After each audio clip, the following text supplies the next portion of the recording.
اس محفل کو ایک نام دیا گیا ہے. وہ نام یہ ہے ثقلینی حلقہ تربیت. کیا نام ہے؟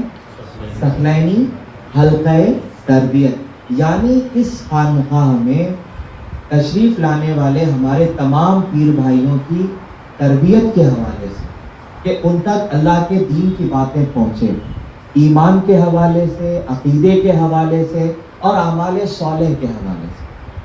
پیر و مرشد انہی تینوں چیزوں کے اوپر اکثر لوگوں کو ترغیب دلایا کرتے تھے. ایمان کی سلامتی، اچھے اعمال اور اہل سنت والجماعت کے عقائد کے اوپر قائم اور دائم رہنا. یہ آپ کے واعظ و نصیحت کا اہم موضوع ہوا کرتا تھا. اور اسی بات کو آگے بڑھاتے ہوئے اللہ پاک کی توفیق اور احسان سے یہ سلسلہ یہاں پر شروع کیا گیا ہے. یقین جانیں اللہ کے نزدیک صرف علم والوں کی قدر ہے. آپ پورا قرآن آپ پڑھ لیں اور اسلام کی ساری جتنی بڑی کتابیں ہیں، چھوٹی کتابیں جو آپ پڑھ سکتے ہیں، جس لینگویج میں آپ پڑھیے، آپ کو یہ چیز ملے گی کہ اسلام میں علم والوں کو بہت عزت کی نگاہ سے دیکھا گیا. اور ان پڑھ جاہل گوار یعنی جو دینی علوم سیکھے ہی نہ ہو، یعنی ایک دم دور رہے. ہمیشہ موقع بھی ملا سیکھنے کا، مگر انہوں نے کیا کیا؟ دنیا کی مصروفیت کا بہانہ بنا کے وہ علم حاصل نہ کر سکے. تو اسلام نے ان کو کبھی پسند نہیں کیا. پسند کس کو کیا؟ عزت اور تعریف کس کی کی اسلام نے؟ جس کو موقع ملا اور اس نے اللہ کا دین سیکھا. آج یہ جو محفل ہے، اس محفل کا مقصد بھی اللہ کے دین کی باتیں، اصلاح کی باتیں، تصوف کی باتیں، ایمان اور عقیدے کی باتیں، کہ جس کو سن کر ہمارے یہاں ایک علم میں اضافہ ہو اور عمل کی ہمیں توفیق نصیب ہو. ان سب کے حوالے سے یہ محفل ہم نے منعقد کی ہے، جس کا نام رکھا گیا ہے ثقلینی حلقہ تربیت. یعنی یہ وہ محفل ہے جس میں تمام ثقلینی پیر بھائی تشریف لائیں گے اور بیٹھیں گے. یہ ایک حلقہ ہوگا جس میں واعظ و نصیحت ہوگی اور اللہ کے دین کی باتیں ہم آپ تک پہنچانے کی کوشش کریں گے. یہ پورا پروگرام اللہ کے احسان سے ہم انشاءاللہ 1 گھنٹے کے اندر اس کو انشاءاللہ سمیٹنے کی کوشش کریں گے، جس میں واعظ و نصیحت بھی ہوگی، فاتحہ خوانی بھی ہوگی اور اللہ کا ذکر بھی ہوگا، اور دعاؤں کے ساتھ سارے پیر بھائی اپنے اپنے گھر کی طرف روانہ ہو جائیں گے. پھر کب ملاقات ہوگی؟ پابندی کے ساتھ آئندہ مہینے کی جو چاند ہوگا یعنی شعبان کے مہینے میں پھر اللہ کی توفیق اور احسان سے انشاءاللہ ہم ملیں گے. آپ کو انشاءاللہ میسیجز کے ذریعے سے یہ آپ کو اپڈیٹ کر دیا جائے. چلیے آج ہماری پہلی محفل ہے. چند باتیں ہیں جو مجھے آپ تک پہنچانی ہیں. میں کوشش کروں گا کہ آسان زبان میں میں آپ تک وہ باتیں پہنچا سکوں. رجب کا مہینہ ہے. اللہ نے قرآن عظیم میں یہ بات بیان فرمائی ہے کہ اللہ کے نزدیک مہینوں کی گنتی 12 ہے. کتنی ہے؟ اللہ نے پہلے ہی سے اس کو 12 مقرر کیا. یہ لوگوں نے ڈیسائیڈ نہیں کیا. جیسے ہم جنوری، فروری، مارچ، اپریل، محرم، صفر، ربیع الاول، ربیع الاخر اور بھی الگ الگ زبانوں میں الگ الگ مہینوں کے نام ہیں. تو یہ ہم نے ڈیسائیڈ نہیں کیا. یہ اللہ کے نزدیک پہلے سے اس کے مہینے مقرر ہیں. اللہ کہتا ہے کہ یہ میں نے 12 مہینے جو ہے نا یہ میں نے مقرر کر دیا، اور ان میں سے میں نے 4 مہینوں کو عزت والا مہینہ بنا دیا. یعنی 12 مہینوں میں سے 4 کو اللہ نے الگ کیا. وہ حرمت والے مہینے کہہ رہا ہے، عزت والے مہینے. اس میں رجب شامل ہے. یہ جس مہینے میں اب ہم زندگی گزار رہے ہیں یہ مہینہ اللہ کے نزدیک حرمت والا مہینہ. حرمت والا مہینہ یعنی کیا؟ سارے مہینے اللہ کے ہیں، دن اللہ کے، راتیں اللہ کی، گھنٹے، منٹ، سیکنڈ سب اللہ کے. لیکن جب کو کیوں زیادہ اہمیت دی گئی؟ اللہ نے اس کو اپنے لیے چن لیا، اس کو اپنے لیے پسند کر لیا. اور اللہ نے کہا کہ میرے بندوں دوسرے مہینوں میں بھی تم میری عبادت کرتے ہو، میرے قرب کو حاصل کرنے کی کوشش کرتے ہو، یعنی نمازوں کے ذریعے، صدقہ خیرات کر کے، نیک عبادت کر کے. اللہ فرماتا ہے اس مہینے میں زیادہ کرو تاکہ تم میری اور رحمت کے مستحق بن جاؤ. اور اللہ نے تاکیدی طور پر نبی کریم صلی اللہ علیہ وسلم کے ذریعے سے ہم تک یہ میسج پہنچایا کہ آپ اپنے امتیوں سے یہ بات پہنچا دیجیے کہ اس مہینے میں کوئی برے کام نہ کرے. برے کام تو کبھی بھی نہیں کرنا چاہیے، لیکن اس مہینے میں خاص احتیاط کرو. آپ کو یہ جان کر آپ کے علم میں اضافہ ہونا چاہیے عرب میں جو لوگ تھے نا جاہل, اسلام قبول نہیں کیا تھا, مگر رجب کا جب مہینہ آتا تھا نا تو وہ مکے کے بڑے بڑے کافر بھی اس مہینے کی عزت کرتے تھے اور آپس میں لڑائی نہیں کرتے تھے. ان کا کلچر کیا تھا, مزاج کے بڑے گرم لوگ تھے وہ عرب کے لوگ, چھوٹی چھوٹی بات میں لڑائیاں کرتے تھے. کتابوں میں لکھا ہوا ہے کہ وہ لوگ گھوڑے کی ریس لگاتے تھے, بھائی یہ ہمارے قبیلے کے گھوڑے, تمہارے قبیلے کے گھوڑے, چلو آج ریسنگ ہے, ان کی ریس ہوتی تھی. تو پچھلے سال جس قبیلے کا گھوڑا جیتا تھا نا, اگر وہ اس سال نہیں جیتا تو یہ آپس میں لڑتے تھے تلواریں نکال کے. یعنی اتنی چھوٹی چھوٹی بات پہ یہ لڑتے تھے, خون بہاتے تھے. لیکن جب رجب کا مہینہ آتا تو یہ لڑائیاں بند کر دیتے. تو مفسرین نے لکھا ہے کہ کتنے اچھی بات رہی کہ اسلام انہوں نے قبول نہیں کیا اس وقت, پھر بھی وہ اس مہینے کی عزت کرتے ہوئے وہ آپس میں قتل و غارت گیری سے بچ جایا کرتے تھے, روک دیتے تھے اپنے آپ کو, چلو بھائی روک دو, نہیں کرنا, رجب کا مہینہ شروع ہو گیا. تو مفسرین کہتے ہیں کہ اے اہل ایمان, تم تو مومن ہو, تم کو تو رسول اللہ کا دین پہنچا ہے, تو تم پر یہ زیادہ واجب ہے کہ تم اللہ کے دین میں جب رجب کا مہینہ آ جائے تو اس کی بہت عزت کرو, زیادہ سے زیادہ اچھے اعمال کر کے اللہ کا قرب حاصل کرنے کی کوشش. اللہ کے احسان سے یہ رجب کا مہینہ اللہ پاک نے ہمیں عطا فرمایا. اب اس کی شروعات ہوئی ہے, دھیرے دھیرے یہ مہینہ آگے بڑھے گا, اور اس کے بعد شعبان, پھر رمضان. جب اس کا چاند اللہ کے نبی دیکھتے تھے تو کیا دعا پڑھتے تھے؟ اس کا آسان ترجمہ کیا ہے, اے اللہ رجب کا مہینہ تو نے ہمیں عطا کیا, اب ہمیں شعبان اور سلامتی کے ساتھ رمضان بھی عطا فرما. یعنی ایک ساتھ 2 مہینے کی دعا اللہ کے نبی مانگتے تھے. اسی لیے جب رجب کا چاند دیکھو تو ایک ساتھ 3 مہینے کی سلامتی کی دعا کر لو, رجب بھی عطا کر, شعبان بھی دے, اور رمضان بھی اللہ تو اپنے فضل سے ہمیں عطا کر. میرے بھائیوں, یہ مہینہ یقین جانے بہت ہی مبارک مہینہ ہے. اس کی برکتوں کا اندازہ وہی لگا سکتے ہیں جو علم والے, کیونکہ میں نے کیا کہا, قرآن اور سنت کو پڑھنے کے بعد اینڈ مومنٹ پر جو نتیجہ آپ نکالیں گے وہ یہی ہے کہ اللہ نے جس کو علم دیا اللہ نے اس کی تعریف کی, کہ علم والے بندے مجھے پسند ہیں. اور جو علم نہیں رکھتے, ظاہری سی بات ہے, وہی اس مہینے کی حرمت کو پامال کریں گے, وہی اس کے اندر عیاشیاں کریں گے, وہی سارے حرام کام کریں گے جس کو اللہ نے منع کر کے رکھا ہے. اور جو علم والے ہیں وہ کہیں گے نہیں یار رجب کا مہینہ ہے, ایٹ لیسٹ چلو رک جاتے ہیں.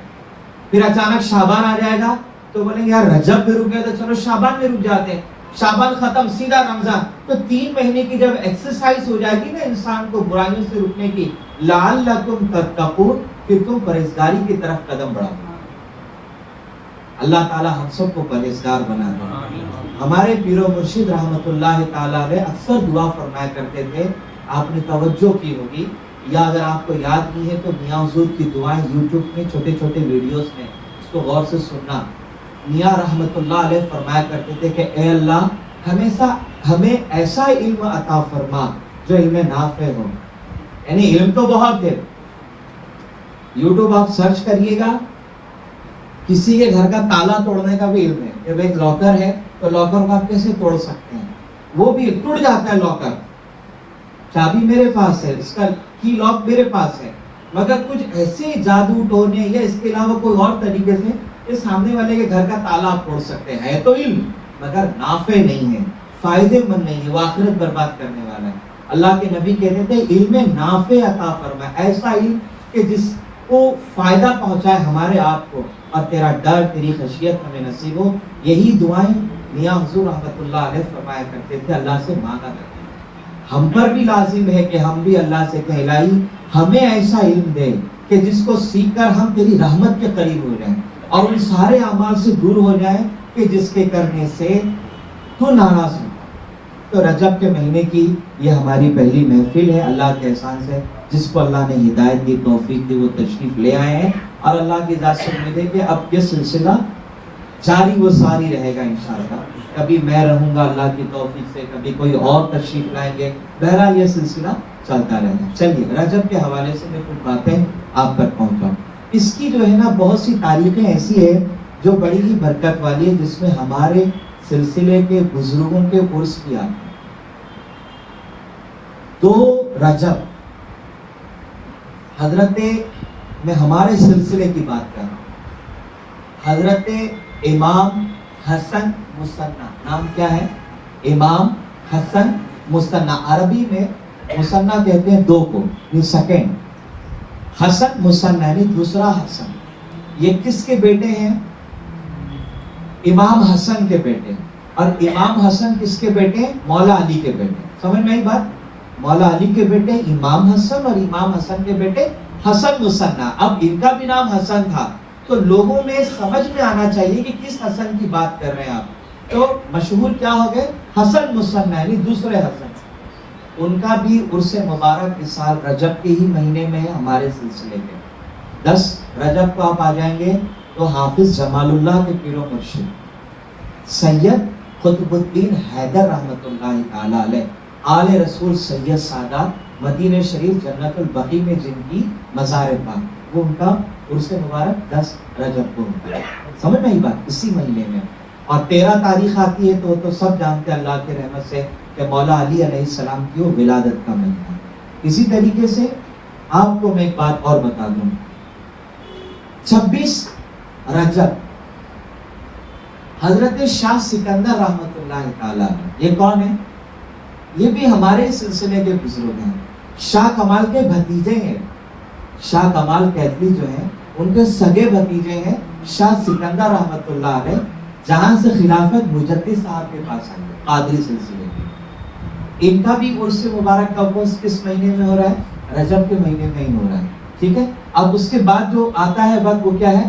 شب معراج، بڑی مقدس رات جس میں اللہ نے اپنے پیارے محبوب علیہ السلام کو اپنے پاس بلایا، اپنا دیدار کرایا اور بہت ساری نعمتیں آپ کو تحفے کے طور پر عطا فرمائی. اس پر ہم تھوڑی آج بات کریں. درود پاک پڑھی، اللہم صلی علی محمد وعلی آل محمد وبارک وسلم. اچھا، اللہ کے نبی صلی اللہ علیہ وآلہ وسلم جب معراج پر تشریف لے گئے نا، تو یہ ایمان اور عقیدے کی بات ہے جو ہماری عقیدے کی کتابوں میں لکھی ہوئی، اس کو آپ ذہن میں رکھیں. حضور کا جو معراج ہے وہ جسمانی ہے، روحانی دونوں ہے. بہت سے لوگ کہتے ہیں نہیں آپ سوئے ہوئے تھے اور آپ کی روح مبارک گئی تھی. نہیں، غلط بات. یہ اہل سنت کے عقیدے کے بالکل خلاف، قرآن کی آیتوں کے خلاف اور حدیث کے خلاف ہے. صحیح عقیدہ کیا ہے؟ حضور پاک علیہ السلام کو جو معراج ہوئی جسمانی اور روحانی دونوں طرح سے آپ کو معراج ہوئی. تو یہ جو معراج آپ کو ہوئی، تو جب آپ آسمانوں کی طرف تشریف لے گئے نا، تو معراج کی رات میں سب سے پہلی ملاقات اللہ کے حبیب علیہ السلام کی سارے نبیوں سے، سارے رسولوں سے کہاں پر ہوئی؟ نماز کہاں پڑھایا تھا آپ نے؟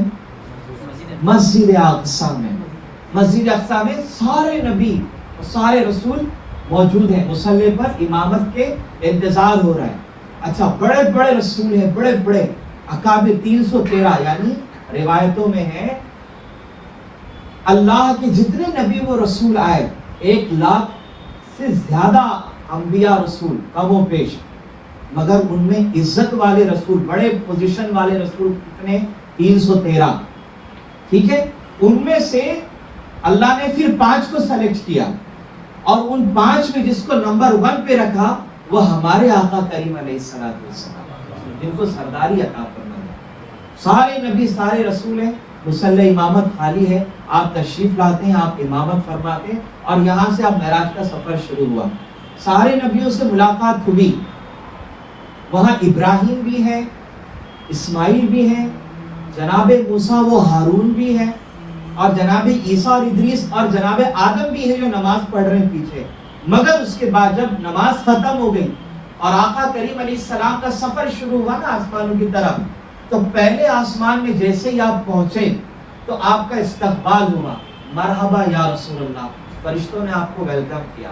اور پھر کیا ہوا؟ جناب آدم علیہ السلام سے آپ کی ملاقات ہوئی. ڈبل ملاقات کیوں کروائی؟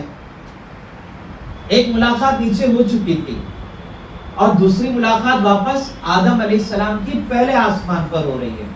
پھر دوسرے آسمان پر عیسیٰ علیہ السلام سے ملاقات ہو رہی ہے. تیسرے آسمان پر جناب یوسف علیہ السلام مل رہے ہیں. پھر اس کے بعد کس سے ملاقات ہو رہی ہے؟ ادریس علیہ السلام سے. پھر جناب ہارون سے. پھر جناب موسیٰ سے اور اس کے بعد ابراہیم علیہ السلام سے. یہ 7 نبی پہلے نیچے مل چکے ہیں, پھر دوبارہ کیوں ملائے جا رہے ہیں؟ اس کے پیچھے ایک حکمت ہے جو بہت کم لوگوں تک یہ بات پہنچائی جاتی ہے. آج ہم اس خانقاہ کے درس میں اس بات کو سمجھنے کی کوشش کریں گے. جناب آدم علیہ السلام کی جو ملاقات ہے پہلے آسمان پر ہوئی, اس کے پیچھے حکمت یہ بیان کی جاتی ہے کہ چونکہ آدم علیہ السلام سارے نبیوں اور رسولوں کے جد امجد ہیں, یعنی سارے نبیوں کے باپ ہیں. تو جب بندہ سفر شروع کرتا ہے, جیسے میں ٹریولنگ پہ جا رہا ہوں, میری بیوی ہے, بچے ہیں, میرے والد بھی ہیں, تو جب میں سفر پہ جاؤں گا تو پہلے کس سے ملوں گا؟ باپ سے ملاقات کروں گا, ان سے دعائیں لوں گا, پھر آگے بڑھوں گا. یہی اصول ہے. تو اب یہ سفر معراج جو شروع ہو رہا ہے نا اللہ کی بارگاہ میں پہنچنے کے لیے, تو اس سفر میں سب سے پہلے ملاقات کروا کے اب ابو البشر یعنی حضرت آدم علیہ السلام سے ملاقات کروائی کہ دیکھ لو یہ سارے نبیوں کے باپ ہیں, یہ آپ کے بھی والد محترم ہیں, اب سفر شروع ہو رہا ہے تو آپ نے پہلے اپنے والد سے ملاقات کر. یہ حکمت علماء بیان کر. اب دوسرے آسمان پر آپ تشریف لے گئے, وہاں پر حضرت عیسیٰ علیہ السلام مل رہے ہیں. جناب عیسیٰ سے سلام و کلام ہوا.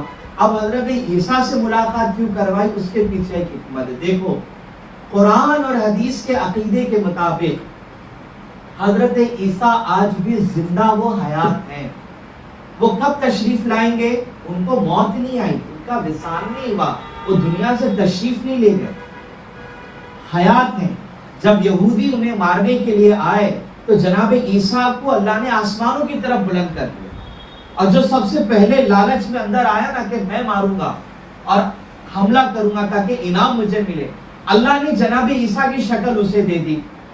جب پیچھے سے لوگ آئے تو اس کو پکڑ لیا, اور جو سولی پہ جس کو آپ دیکھتے ہیں نا لٹکا ہوا بنتا ہے, عیسائی یہ سمجھتے ہیں وہ جناب عیسیٰ, نہ وہ عیسیٰ نہیں, اللہ نے عیسیٰ کو آسمانوں میں بلا لیا. پکڑا کون گیا؟ جو دشمن پیچھے سے آیا تھا. اب ہو بہو کاپی تھی, اللہ نے شکل بنا دی, وہ پکڑا گیا اور اپنے جرم کی سزا وہ بھگت گیا. تو جناب عیسیٰ سے ملاقات کیوں؟ اچھا عیسیٰ کب آئیں گے؟ ملک شام کی جو جامع مسجد ہے آج بھی, جو ٹوریزم پہ لوگ جاتے ہیں, وہ مسجد کی زیارت کے لیے جاتے ہیں, اس مینارے سے جناب عیسیٰ علیہ السلام 2 فرشتوں کے کاندھوں پر ہاتھ رکھ کر, جیسے ایک کاندھے پہ یہ اور دوسرا ہاتھ ادھر, ایک فرشتہ ادھر ایک فرشتہ ادھر, آپ کی زلفیں ہوں گی, زلفیں گولڈن کلر کی سنہری, اور جب آپ نیچے تشریف لائیں گے تو آپ کے بالوں میں سے پانی کی قطرے گرتے رہیں گے. کیوں؟ وہ اس لیے کہ جب جناب عیسیٰ گھر میں نہا رہے تھے, غسل فرما رہے تھے, تو وہ دشمن حملہ کرنے کے لیے آیا تو اللہ نے فوراً ان کو آسمانوں پہ اٹھا لیا. تو پانی کے جو قطرے تھے نا, وہ قطرے پھر زمین پہ آنے کے وقت جو ہے وہ دنیا کو نظر آئیں گے کہ سروں پہ جو زلف مبارک پہ جو پانی تھا وہ زمین پہ گرتا ہوا نظر آئے. وہاں تشریف لائیں گے, دجال آپ کی وجہ سے مار دیا جائے گا. وہ طاقت حضرت عیسیٰ کی خوشبو میں وہ طاقت ہوگی کہ دجال کو کئی ہزار کلومیٹر سے فیلنگز آئے گی, اور جیسے جیسے خوشبو بڑھے گی جناب عیسیٰ کے جسم سے نکل کر, دجال نمک کی طرح پگھلتا جائے گا یہاں تک کہ اس کی موت, معاملہ اس کا اینڈ ختم ہو جائے. انشاءاللہ کبھی حضرت عیسیٰ پہ بات کریں گے. دوسرے آسمان پہ عیسیٰ علیہ السلام کیوں؟ زمین سے عیسیٰ آسمانوں پر گئے اور ریٹرن دوبارہ واپس آپ نے تشریف لانا ہے قیامت سے پہلے, اور حضور کی امت پہ رہنا ہے 40 سال. پھر آپ کا وصال ہوگا, آپ کی نماز جنازہ پڑھی جائے گی, اور پھر کہاں آپ کو تدفین کی جائے گی؟ سنہری جالیوں کے پیچھے کتنی قبریں ہیں بولو نا؟ 3. آقا کریم علیہ السلام کی مزار پاک, خلیفہ اول حضرت ابو بکر کی مزار پاک, خلیفہ دوم حضرت عمر کی مزار پاک, ایک تیسری جگہ خالی ہے وہاں پر. اللہ کے نبی کہتے ہیں یہ وہ جگہ ہے جہاں عیسیٰ دفن کیے جائیں گے, اور عیسیٰ مجھ سے ملنے آئیں گے, عمرہ کریں گے عیسیٰ علیہ السلام. آقا علیہ السلام فرماتے ہیں وہ عمرے پہ جائیں گے, اور عمرہ کر کے جب میرے پاس آ کے مجھے سلام کریں گے تو میں سلام کا جواب دوں گا اور لوگ اس کو سنیں گے. سمجھ میں آئی بات؟ پھر آپ کی تدفین وہیں ہوگی. تو زمین سے آسمانوں پر جانے کا سفر عیسیٰ کا, اور آسمانوں سے پھر زمین پر آنے کا سفر عیسیٰ کا. اب حضور علیہ السلام کو بھی بلا کر یہ بتایا جا رہا ہے کہ آپ نے بھی اب یہی ہوگا کہ آپ کو اب ہم آسمانوں کی طرف لے جا رہے ہیں اور عیسیٰ سے ملا رہے ہیں. اور عیسیٰ سے ملا کر جس طرح عیسیٰ کو دوبارہ آسمانوں سے زمین پر آنا ہے، یہ سفر ختم کر کے معراج کا آپ بھی دوبارہ دنیا میں لوٹا دیے جائیں گے. یہ حکمت رہی عیسیٰ علیہ السلام کے ملاقات. اچھا پھر اس کے بعد جناب یوسف سے ملاقات. کیوں یوسف علیہ السلام سے ملے؟ حکمت. حضرت یوسف کو آزمائشوں میں تکلیفوں میں کس نے ڈالا؟ گھر والوں نے. سارے بھائی مل کے سازش کیے، تکلیفیں اٹھائی، کنویں میں ڈال دیے گئے، آپ آزمائشوں میں آئے. اللہ کے نبی کو جناب یوسف سے ملا کے بتایا گیا کہ دیکھو جناب یوسف کو جو آزمائش اور تکلیف آئی ان کے گھر والوں سے آئی، آپ کو بھی جو تکلیف اور آزمائش آئے گی آپ کے گھر والوں سے آئے گی. آپ کا قبیلہ، آپ کا خاندان، لوگ آپ کے خلاف کھڑے ہو جائیں. تو جیسے یہ صبر کرتے رہے آپ نے بھی ایسے ہی کرنا ہے. پھر کیا ہوا؟ جناب عیسیٰ کو نبوت عنایت فرمائی. پھر سارے بھائی تائب ہو گئے، یعنی آپ یہ کہہ لیں کہ شرمندہ ہو گئے، اس جنگ میں وہ ہار گئے، ہار گئے. اور جیت کس کی ہوئی؟ یوسف علیہ السلام کی. ایسے ہی ہے محبوب، قبیلہ آپ کے خلاف ہوگا، خاندان خلاف ہوگا، مگر آپ کا کام جب جاری رہے گا تب ایک وقت آئے گا کہ آپ ہی کی جیت ہوگی اور سارا قبیلہ جو خلاف ہے نا آپ کا واپس سے آپ کے پاس آ جائے گا، آپ کی بات پر لبیک کہے گا. یہ حکمت ہے یوسف علیہ السلام کے ملانے کی. پھر کس کی باری ہے صاحب؟ حضرت یوسف کے بعد ادریس علیہ السلام کی. دنیا میں پہلے نبی و رسول ایسے ہیں ادریس علیہ السلام کہ جن کو اللہ نے لکھنے کا ہنر دیا. لکھنے پڑھنے کا، لکھو، رائٹنگ، لکھنے کا جو سلسلہ جو شروع ہوا، پہلے نبی کون ہے؟ ادریس علیہ السلام. تو اللہ کے نبی کو ان سے ملا کر یہ بتایا گیا کہ آپ نے دعوت اور تبلیغ زبانی بھی کرنی ہے، پھر آپ کی جو باتیں نا اس کو لکھا جائے گا لیٹر کے تھرو، اور آپ کی باتوں کو لیٹر کے ذریعے سے دور دراز بادشاہوں تک بھیجا جائے گا. تو ہم ادریس سے ملا رہے تاکہ یہ حکمت لوگوں کو پتا چل جائے کہ زبانی بھی تبلیغ ہوگی اور لکھاوٹ کے ذریعے بھی تبلیغ کا کام، یعنی کتابوں کے چھاپنے کا بھی کام، حدیث کی اور قرآن کی تشریح کا، یہ جاری و ساری رہے گا. اس کے بعد عزیزان ملت اسلامیہ پھر باری آتی ہے ادریس علیہ السلام کے بعد ہارون علیہ السلام کی. ان کے زمانے میں کیا ہوا؟ سامری نے جو بچڑا بنایا تھا کچھ دنوں کے لیے آپ گئے تو جادو ٹونا، پھر اس کی پوجا پاٹ شروع ہو گئی گائے کی. پھر کیا ہوا؟ اللہ کے حکم سے تبلیغ ہوئی، نہیں مانے تو قتل کیا انہوں نے، پکڑ کے سب کو مارا. تو اللہ کے نبی کو ہارون سے ملا کر بتا دیا گیا آپ کی قوم بھی بت پرست کرے گی، ان کو سمجھانا، نہیں سمجھاؤ گے تو وہی حال کرنا جو ہارون نے کیا. سمجھ میں آئی بات؟ تو یہ ہارون علیہ السلام سے ملا کے سمجھا دیا گیا کہ جیسے انہوں نے شرک کی جڑ اکھاڑ کر پھینک دی. پہلے تو سمجھایا، نہیں مانے تو قتل کر دیا. اے میرے محبوب آپ نے بھی سمجھانا ہے، مان لیے ٹھیک، نہیں مانتے پھر دشمنوں کو ختم کرو. اللہ کے نبی علیہ السلام نے پھر وہی کیا. پھر باری آئی موسیٰ علیہ السلام. تو جناب موسیٰ علیہ السلام کو ملانے کی حکمت کیا تھی؟ ان کے زمانے میں جو ملک شام ہے نا، سیریا، وہاں وہ فتح نہیں ہوا، وہاں اللہ کی دعوت نہیں پہنچی. وہ دعوت کس نے پہنچایا؟ ان کے نائب نے، یوشع نے. اور یہ حکمت بیان کرتے ہوئے کہا اے محبوب علیہ السلام آپ کی موجودگی میں ملک شام فتح نہیں ہوگا، آپ کے جو خلیفہ ہوں گے نا عمر رضی اللہ تعالیٰ عنہ، وہ اس کو فتح کریں گے. ٹھیک اسی طرح بعد میں ابراہیم، موسیٰ علیہ السلام کے بعد ابراہیم علیہ السلام، ان کی دو اولاد، ایک اسحاق اور حضرت اسماعیل. حضرت اسحاق کی نسل میں بہت نبی رسول آئے. اسماعیل علیہ السلام کی نسل میں ایک آئے پوری دنیا کے اوپر چھائے، وہ ہے ہمارے آقا کریم علیہ السلام. عزیزان محترم، معراج کی شب ان سارے نبیوں کو ملایا گیا، اور اس کے بعد ابراہیم علیہ السلام کے پاس جب پہنچے نا، آپ سنیے میں اپنی بات نیچے کی طرف ختم کرنے جا رہا ہوں. ابراہیم علیہ السلام سے جب ملاقات ہوئی، اللہ کے نبی سے کہا گیا یہ ابراہیم ہے. حضور نے سلام کیا، ابراہیم نے سلام کا جواب دیا، اور اس کے بعد کہا اے محمد صلی اللہ علیہ وسلم اب آپ جائیں گے نا دوبارہ مکے میں؟ کہاں؟ تو ایک کام کرو، جب آپ جاؤ نا تو سب سے پہلے آپ کے سارے امتیوں کو میرا سلام کہہ دینا. سارے، یعنی ابراہیم علیہ السلام نے ہم کو سلام بھیجا. کہاں سے بھیجا؟ جنت سے بھیجا. کہ ان سے کہنا کہ میں ابراہیم ان کو سلام کرتا ہوں. یعنی حضور کی امت کو سلام کون بھیج رہے ہیں؟ یعنی ہم کو سلام کہاں سے آ رہا ہے؟ جنت سے. کس کا آ رہا ہے؟ ابراہیم علیہ السلام کا. اور کہا کہ دیکھو ان سے کہنا جنت کی زمین جو ہے نا ایک دم پلین ہے، چٹیا جس کو کہتے ہیں نا، پلین، اس میں درخت نہیں ہے. اور سادی زمین اچھی نہیں لگتی جب تک اس میں ہریالی نہ ہو، کھیتی باڑی نہ ہو. تو اپنی امت سے کہو سبحان اللہ، الحمدللہ، اللہ اکبر، لا الہ الا اللہ، لا حول ولا قوت الا باللہ. چلیے سب پڑھتے ہیں سبحان اللہ، الحمدللہ، اللہ اکبر، لا الہ الا اللہ، لا حول ولا قوت الا باللہ.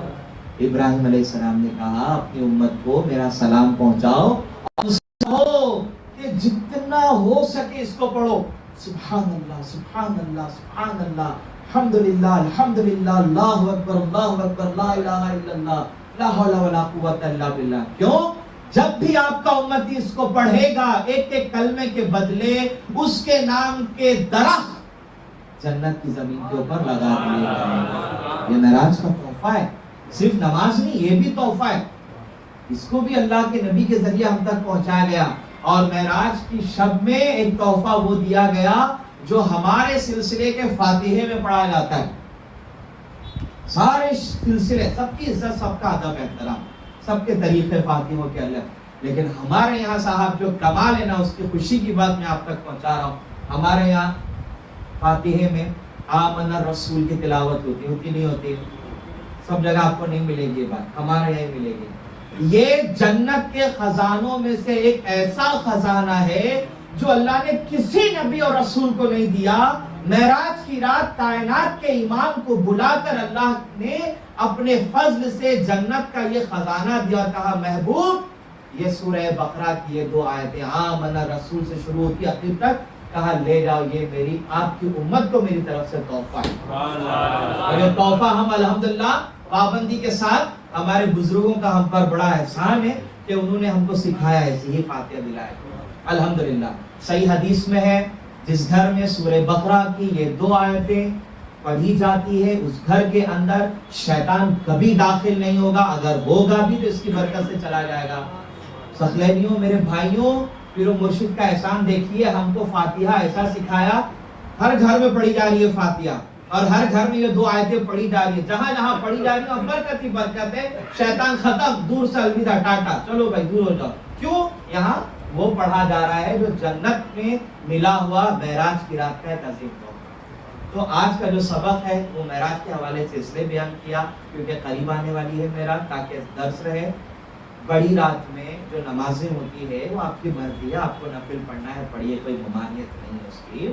اگر آپ کو لگتا ہے کہ یار کچھ پڑھوں تو سب سے بہترین طریقہ یہی ہے سبحان اللہ، الحمدللہ، اللہ اکبر، لا الہ الا اللہ، لا حول ولا قوت الا باللہ. پڑھتے رہو معراج کی رات، کیونکہ یہ وہ تحفہ جو رسول اللہ کو دیا گیا. آخری حدیث سنیے، بات ختم کر رہا ہوں. اللہ کے حبیب علیہ السلام فرما رہے ہیں، سنن ابن ماجہ کی صحیح روایت، حدیث کا بھی حوالہ میں نے دے دیا. آقا کریم علیہ السلام فرماتے جب میں معراج پر گیا نا تو پہلے آسمان سے لے کے 7ویں آسمان تک مجھے جتنے فرشتے ملے سب سے پہلے انہوں نے مجھے سلام کیا. اس کے بعد میرا ویلکم یعنی اہلاً و سہلاً یا رسول اللہ آپ تشریف لائے. اس کے بعد ہر فرشتوں نے ایک پیغام دیا میرے امتیوں کے لیے. وہ پیغام سنو کیا ہے، پھر بات ختم کریں. آقا فرماتے ہیں پہلے آسمان سے لے کے 7ویں آسمان تک ہر فرشتے نے کہا کہ یا رسول اللہ جب آپ دنیا میں تشریف لے جائیں تو اپنی امت سے کہنا حجامہ ضرور کروایا کرو. کیا کہنا؟ حجامہ سمجھتے ہیں؟ Pumping therapy. یہ سنن ابن ماجہ کی صحیح الاسناد روایت ہے. یہ میرا ایک تحفہ ہوئے جو اللہ نے دیا، یہ وہ گفٹ ہے جو فرشتوں کی طرف سے ہم کو ریکویسٹ کی گئی ہے. دیکھو یہ وہ سنت طریقہ ہے حجامہ کا، مگر پلیز بغیر ڈاکٹر سے کنسلٹ کیے بغیر. ایک صاحب تھے ہمارے، ان کو شوگر کی بیماری تھی، کہیں حدیث پڑھ لی کہ صاحب حجامہ کرائیے شفا ہوگا، چلے گئے پوری باڈی کروا لی انہوں نے. اب صاحب ایک تو شوگر، اوپر سے بنا کنسلٹنگ کے آپ آگے بڑھ گئے، نقصان اٹھانا پڑا. کچھ بیماریاں ہیں جہاں اس کی پرمیشن دی جاتی ہے کریے، اللہ نے چاہا شفا یابی ہوگی. آج کے اس درس کو میں اختتام کی طرف لے جاتا ہوں. کیا کیا باتیں ہم نے سیکھی معراج میں جو آسمانوں میں ملاقات ہوئی، اس کی حکمت، معراج کے دیے ہوئے 2 بڑے تحفے، ایک تو آمن الرسول، یہ سبق یاد رہنا چاہیے. دوسرا سبحان اللہ، الحمدللہ، اللہ اکبر، لا الہ الا اللہ، لا حول ولا قوت الا باللہ کی تسبیح. اور ہجامہ کی برکت. مگر ہجامہ لوگ وہی کروائیے گا اپنے ڈاکٹر سے کنسلٹ کے بعد. ایسا نہیں کہ حدیث میں آ کر شروع ہو جائے. سمجھ میں آئی بات؟ ہاں. تو حکمت بھی کوئی چیز ہوتی ہے. اللہ تعالیٰ ہمیں ان سب چیزوں کے اوپر عمل کی توفیق عطا فرمائے. جو باتیں ہم نے کہی ہے اللہ اس پہ ہمیں عمل کی توفیق نصیب فرمائے. واخر دعوانا ان الحمد للہ رب العالمین.